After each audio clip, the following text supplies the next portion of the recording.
Eu queria caminhar para o tema do sermão de hoje, dando continuidade à questão do advento.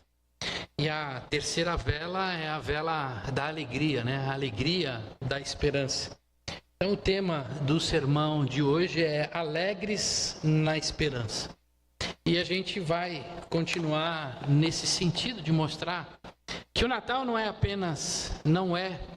tão somente uma festa de Papai Noel, de presentes, de luminosidades, né? Mas é um momento de lembrar de que o Senhor Jesus veio e lembrar que Ele também voltará. Por isso, o Advento é um tempo de espera, mas não de vazio e nem de passividade. É um tempo marcado por uma alegria profunda, que não nasce das circunstâncias externas, nem do consumo ou de celebrações superficiais, mas da certeza que Deus está conosco e Ele é fiel à sua promessa.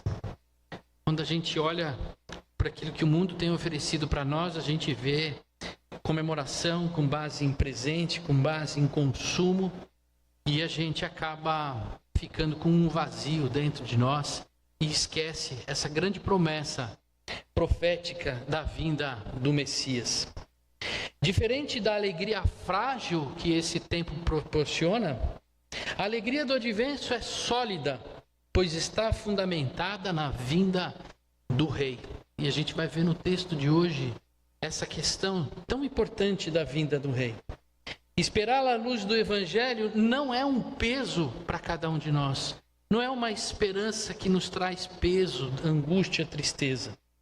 Mas é uma esperança que faz o coração ser sustentado na confiança e na certeza de que Deus age, mesmo ainda que as suas promessas para nós não tenham sido cumpridas.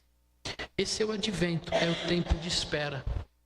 Talvez a sociedade hoje tenha uma dificuldade em esperar. A gente quer tudo para ontem. A gente quer crescer profissionalmente de hoje para amanhã. A gente quer que os problemas se solucionem de uma hora para outra. E a gente tem impaciência em esperar. Quando a gente lembra do advento, a gente lembra da promessa. E a gente então passa a ter alegria nessa espera. E o que vai nos levar a entender isso que eu estou falando é o exemplo de Maria e Isabel, porque elas nos fortalecem na caminhada como Jesus Cristo. Eu nunca havia pregado na minha vida a respeito desse texto, da visita de Maria a Isabel. E olhando e estudando, eu entendi que esse texto é muito pertinente para o Natal, mas também é muito pertinente para a mensagem que a gente precisa para os nossos dias de hoje. E essa leitura eu vou fazer no livro de Lucas, capítulo 1, do verso 39 ao 45. Lucas 1, verso 39 ao 45. Como a gente tem costume aqui na igreja, está retomando esse costume, isso mesmo, a igreja ficar de pé. E nós vamos ler em reverência a palavra de Deus, que muitas vezes a gente deixa algumas coisas passar, Uma coisa que é importante, se você caminhar por ali, a gente vai ouvir muito que o lugar que eu estou é o palco. Mas na verdade isso não é um palco, isso aqui é o altar de Deus. E quando a gente lê a Bíblia, a gente não está lendo um livro, a gente está lendo a palavra de Deus. Por isso esse momento de reverência, e mesmo de pé, olhando, aceitando como Deus falando aos nossos corações.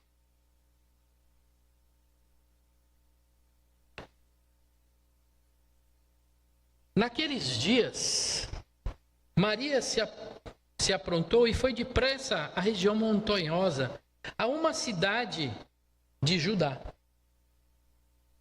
Entrou na casa de Zacarias e saudou Isabel. Quando Isabel ouviu a saudação de Maria, a criança lhe estremeceu no ventre. Então Isabel ficou cheia do Espírito Santo.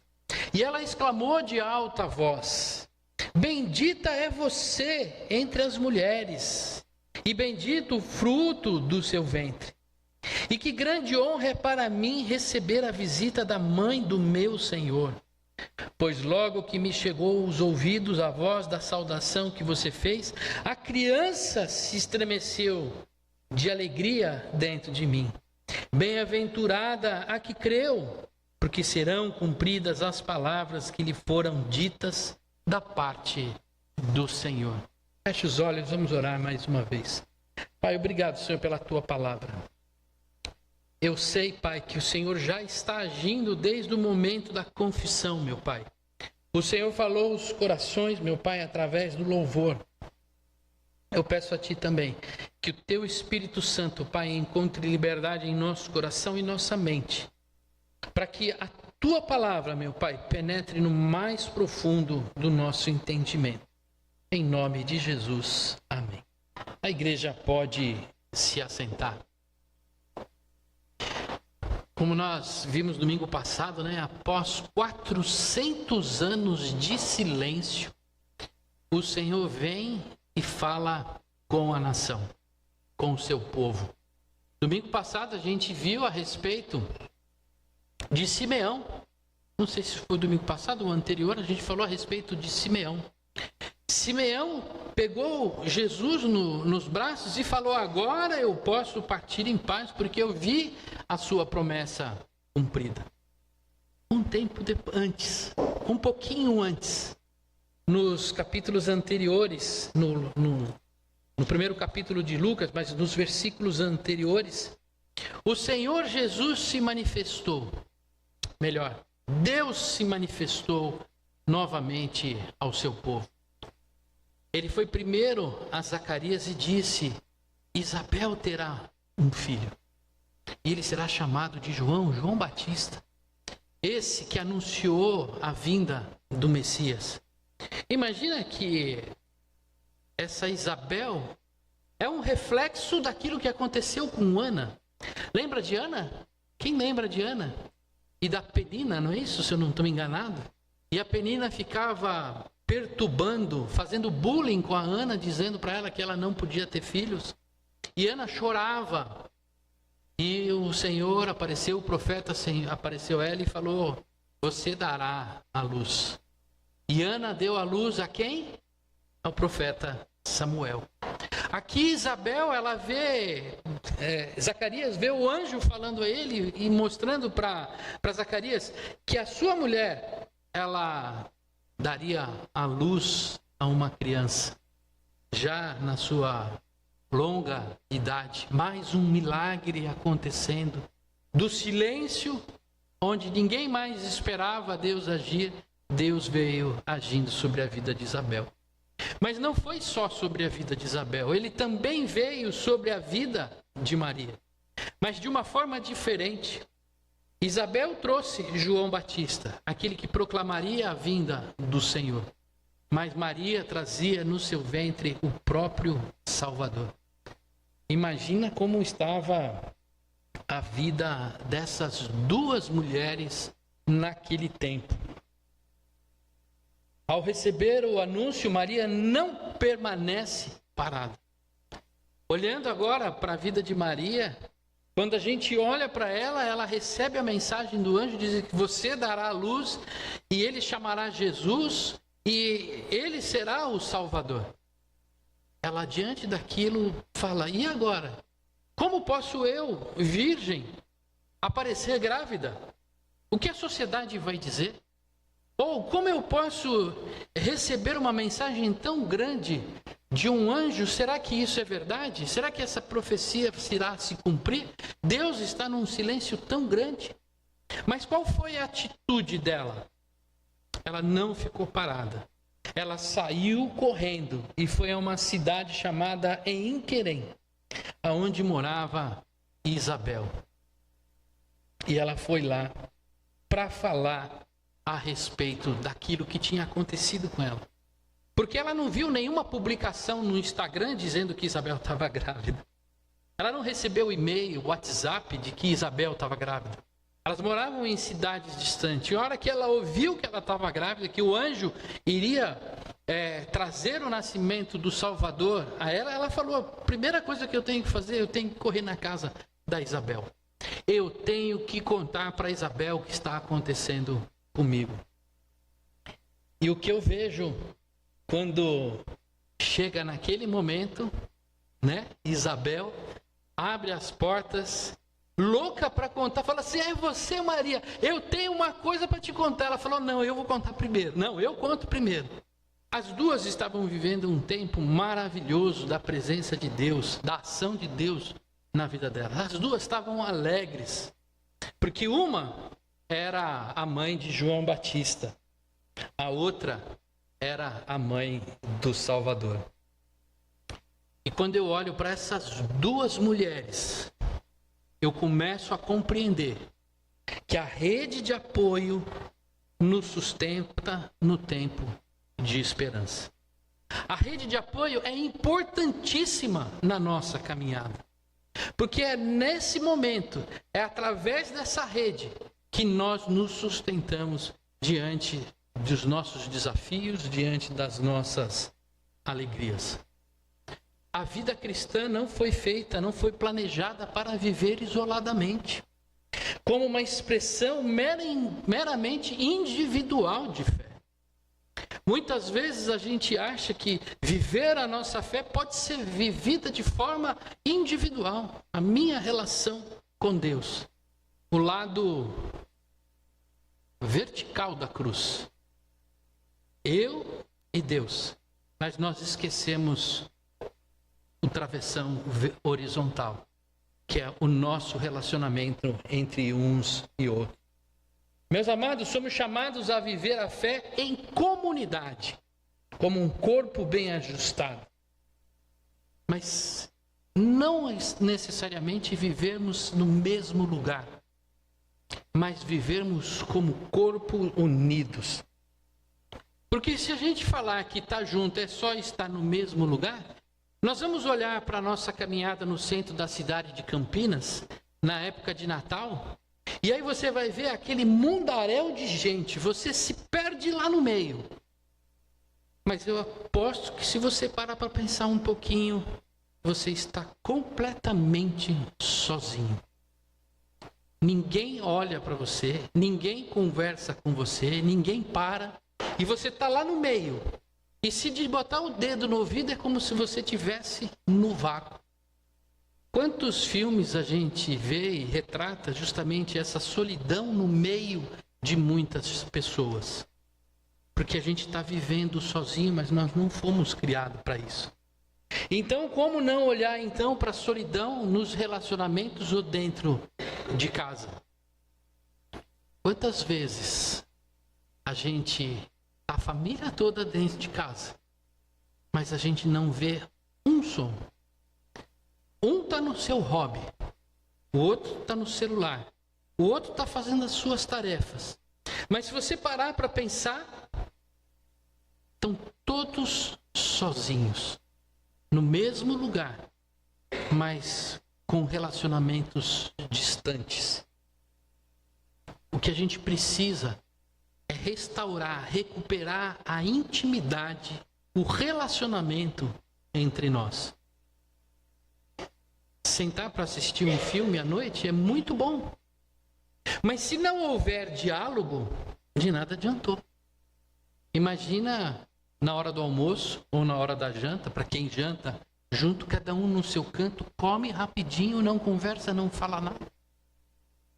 É importante a gente resgatar essa rede de apoio entre nós. Essa intimidade permitia a troca de experiências extraordinárias entre as duas. Imagina só o que elas estavam trocando e vivendo de experiência, Maria e Isabel. Primeiro, uma contando para a outra. Como foi extraordinário o testemunho que a gente precisa resgatar aqui com mais intensidade. O testemunho. Deus agiu na minha vida. Quando eu digo para aquele meu irmão que está do meu lado, Deus agiu na minha vida, eu não estou contando vantagem. Eu estou fortalecendo a fé do meu irmão. Porque talvez ele esteja passando por um momento de silêncio, onde ele acha que Deus não existe, não está presente, não olhou para a vida dele. Mas quando a gente vê o nosso irmão testemunhando o agir dele, então a gente fortalece a nossa fé. Foi isso que aconteceu entre as duas. O anjo falou com você? Falou, mas o meu filho se mexeu aqui. Mas foi quando você chegou. Então, é Deus agindo na vida da gente. Então, aquilo que foi falado pelo anjo é verdade entre nós. Olha só que importante essa relação entre eles. Há pelo menos 3 razões prováveis porque Maria procurou Isabel e 3 exemplos em que a gente precisaria pensar nos nossos relacionamentos hoje. Primeiro, a confirmação da profecia do anjo, tanto para Maria quanto para Isabel. Maria foi até Isabel, porque ela precisava testificar e confirmar aquela promessa. Aquela palavra do anjo, ela precisava conversar com alguém e testificar. E naquele momento em que as duas se encontraram, ficou testificado de que aquilo que os anjos falaram, o anjo falou tanto para Isabel quanto para Maria, aquilo se comprovou na vida das duas.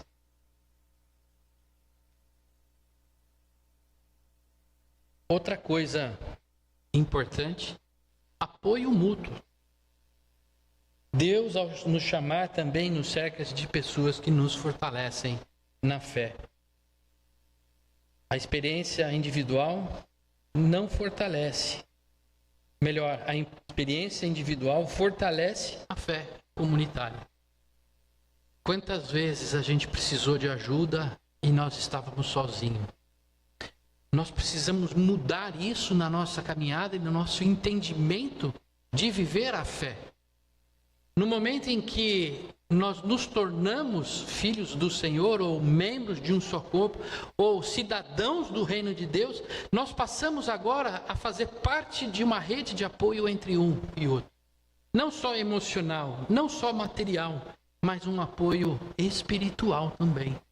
É o discipulado. Aquele que tem uma caminhada, uma experiência maior, dá a mão para aquele que está mais novinho na fé. E a gente ajuda, mas isso não precisa passar do pastor. Isso tem que nascer de cada um de nós. No ministério de louvor, o próprio ministério vai trabalhando e vai amadurecendo. Na diaconia, no conselho, no ministério dos adolescentes, no ministério infantil, em todas as áreas. Aquele que é mais maduro, aquele que está mais firme, ajuda aquele que precisa de apoio na caminhada. E uma outra coisa, aqui Maria procurou um ambiente de proteção e cuidado. Porque imagina só o que seria da vida dela, uma mulher virgem que não casou, está grávida. Será que as pessoas iriam entender essa situação? Não iam entender. Ela ia ser discriminada. E o que Isabel e Maria fizeram? Elas se ajudaram. Naquele momento, quem ia ajudar nos cuidados de Maria? A própria Isabel. E é esse momento que a gente precisa também olhar para a nossa vida e saber que nós precisamos de cuidado. Talvez aquele que esteja doente, não a mulher que esteja grávida, mas aquele que está doente, aquele que está passando por problema financeiro, aquele que está com um problema emocional, não venha. O problema é seu. Venha. O problema é nosso. Isso é a rede de apoio que faz nos sustentar na caminhada até a volta do Senhor Jesus. Quem se afasta do convívio da igreja enfraquece a sua rede de sustentação e se torna mais vulnerável no tempo de espera da volta do Senhor. Traduzindo em palavras simples, a brasa que está fora da fogueira apaga. A gente precisa estar na rede de relacionamento. A gente precisa fortalecer a nossa rede de relacionamento. Nós precisamos nos fortalecer como corpo do Senhor Jesus Cristo. Uma outra questão que esse texto nos desafia é que o Espírito Santo é a fonte de nossa alegria e o nosso suporte no tempo de espera. Quando Isabel ouviu a saudação de Maria, a criança lhe estremeceu no ventre. Então, Isabel ficou cheia do Espírito Santo. Bendita é você entre as mulheres e bendito o fruto do seu ventre. Quem disse isso para Isabel? Quem revelou isso para Isabel? Foi o Espírito Santo. Porque como Isabel saberia que o que estava dentro do ventre da Maria era fruto do Espírito Santo, que era o Messias tão proclamado? Como ela saberia disso? Não poderia ser, desculpem o termo, uma pulada de cerca? Quantas coisas poderiam ser aquela questão? Mas o que deu discernimento a Isabel? O que fez ela entender que aquele sentimento, aquela mexida era algo espiritual e não algo natural? Quem já foi mãe aqui? Eu nunca tive essa experiência. Quem já foi mãe?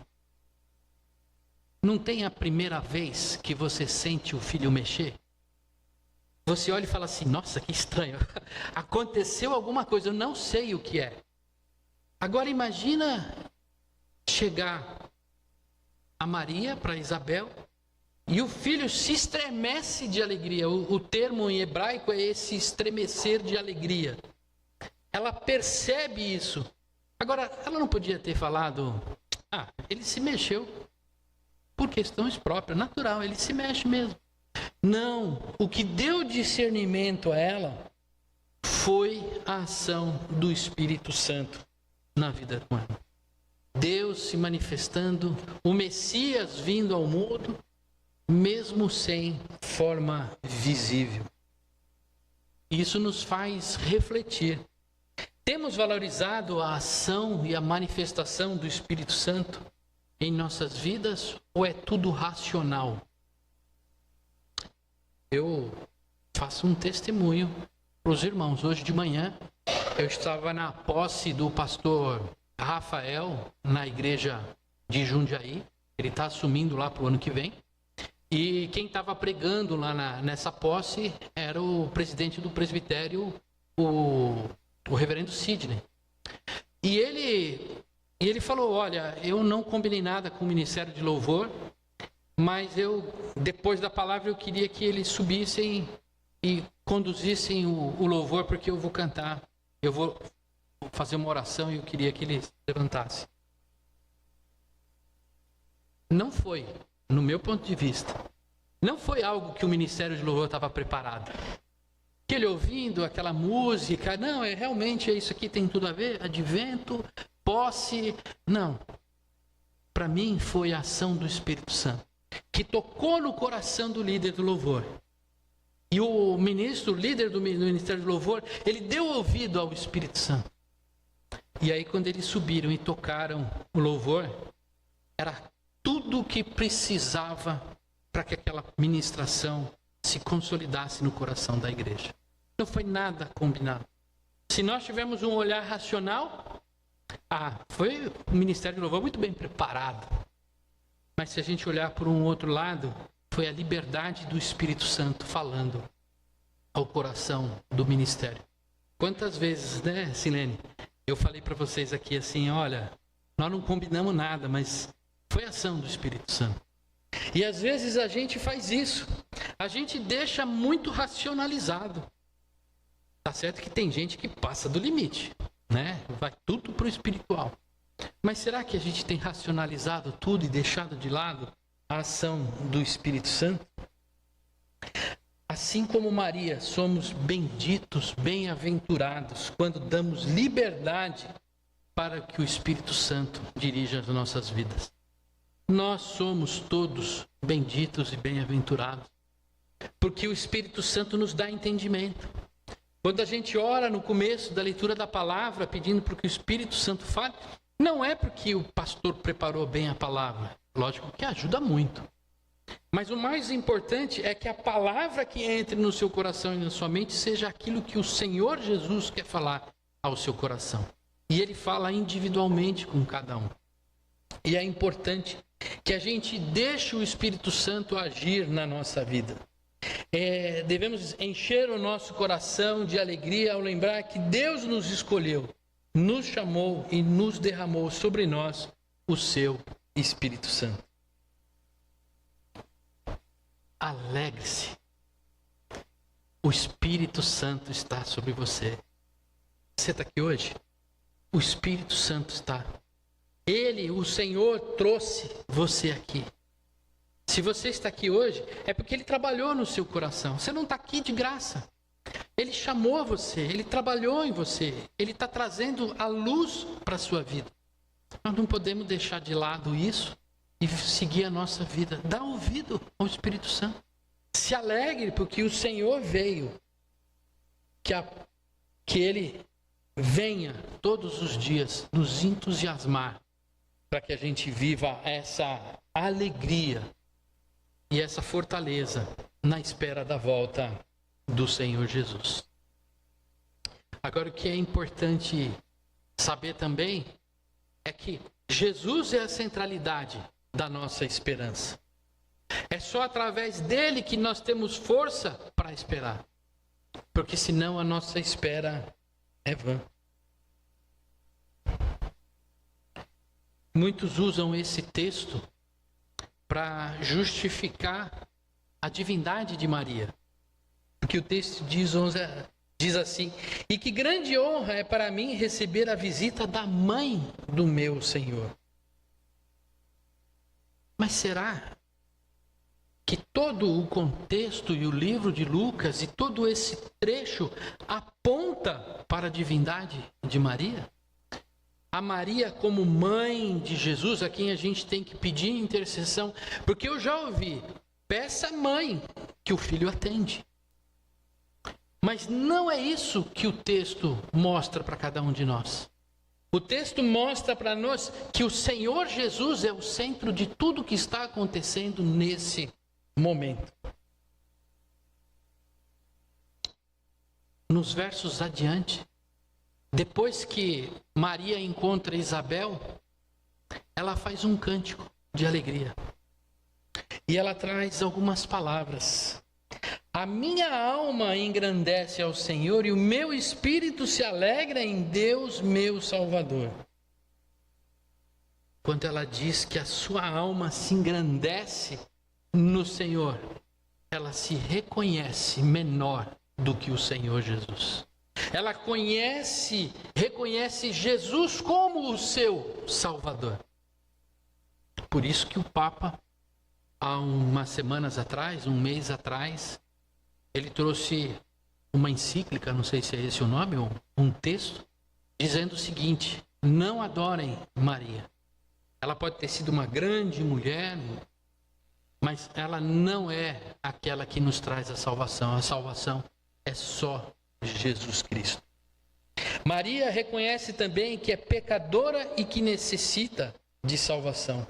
Ela também diz o seguinte: olhou para a humanidade de sua serva no meio da sua poesia. Ela se identifica como serva e não como senhora. Como pode a gente tirar a centralidade dos olhos de Jesus, dos nossos olhos em Jesus Cristo? Própria Maria, que teve essa experiência de ter o Salvador no seu ventre, olha e fala: esse que está no meu ventre é o Senhor, é o Salvador. Ela diz ainda: o Senhor fez grandes coisas por mim. Graça nas palavras de Maria, reconhecendo de que aquilo que ela tem no ventre não é fonte dela, mas ação de Deus sobre a sua vida. Aquele que é poderoso fez grandes coisas. Não eu, Maria poderosa, mas o Senhor que fez através da minha vida. Ainda que Maria tenha recebido uma bênção singular, isso não coloca em posição de ser idolatrada e venerada. Ser chamada de mãe do Senhor Jesus refere-se à maternidade natural e humana. Maria é a mãe do homem encarnado, mas não a fonte da sua divindade. Com isso, minha amada igreja, não podemos colocar a centralidade da nossa fé em outra pessoa ou em outra coisa a não ser Jesus Cristo. Se aquela que gerou Jesus Cristo não pode ser a centralidade na nossa vida, quanto mais nosso filho, nossa filha, quanto mais nosso ministério, quanto mais o nosso trabalho, o nosso conhecimento, quanto mais qualquer coisa na nossa vida pode ter a centralidade e lugar de mais importância na nossa vida. Quem desloca o centro da sua fé perde a alegria da salvação e sucumbe no caminho da espera. Que nós possamos sempre estar centralizando a nossa fé e olhando sempre para Jesus Cristo. Também vejo que nós somos bem-aventurados quando cremos. Olha só o que Isabel fala. Bem-aventurada a que creu. A bem-aventurada não está ligada à pessoa de Maria, mas à atitude de fé dela. A bem-aventurança não está na fé, está na fé e não na maternidade. A maternidade é o meio, mas o que se destaca é a fé dela em crer. Maria é exemplo não por gerar Jesus Cristo, mas por crer na promessa e se colocar à disposição. O foco não está no seu ventre, mas em um coração confiante nas promessas do Senhor. Isso revela que Maria confiou no impossível. Dar à luz sem ter um homem. No improvável, ser usada por Deus, mesmo sendo humilde e desconhecida. Assumir o risco de ser mal interpretada pela sociedade e creu na promessa dos profetas, na palavra de Deus. Um contraste enorme. Como foi Zacarias? Se a gente voltar e ler o texto anterior, Zacarias teve dúvida. Maria, não. Zacarias era um zelote, alguém de conhecimento, vamos dizer assim, um crente fervoroso. Ele teve dúvida. Maria, na sua humildade, ela simplesmente creu. E eu queria concluir o sermão de hoje dizendo que a alegria de Cristo nos acompanha enquanto esperamos. Não dá para vivermos um cristianismo ou uma caminhada de fé rancoroso, triste, amargurado na nossa caminhada. O advento nos lembra que a fé não é apenas sobre o que Deus fará no fim, na sua volta, mas sobre como vivemos enquanto nós esperamos. A alegria está em como se vai e não aonde vai se chegar. Maria, Isabel e João nos ensinam que a espera pode ser habitada por alegria quando estamos inseridos na comunidade de fé, sensíveis à ação do Espírito Santo, com Jesus no centro da nossa fé e firmes na promessa. A gente pode ver que a alegria não está quando tudo está resolvido, mas quando a gente confia plenamente nas promessas do Senhor. Que a gente possa viver essa fé viva do exemplo de Maria e de Isabel, esperando de forma alegre a volta do Senhor Jesus, para que no final a gente possa gozar a plenitude do reino. Amém?